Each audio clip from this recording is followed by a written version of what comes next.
di bulong ng langahan, pero rinig ng buong barangay ang usapan. Mula umaga hanggang gabi, may bagong balita lagi. Kahit di sigurado, sige pa rin, kwento'y palaki ng palaki. O mga tsismosa, di na uubusan, tuwing kwento na minsan ay nagdaragdagan. Konting narinig, ginawang nobela, sa bibig umiikot, wala nang preno pa.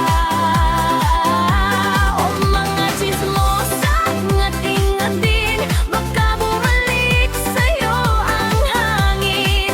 Mas masarap pa rin ang buhay kung totoo lang ang binibitawan.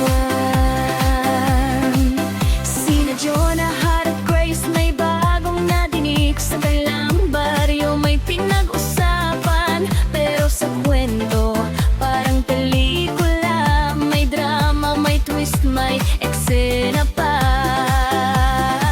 Minsan nakakatawa, minsan delikado, pag nadamay ng puso ng tao, isang salita pwedeng makasakit. Kaya sana'y mag-isip kahit saglit.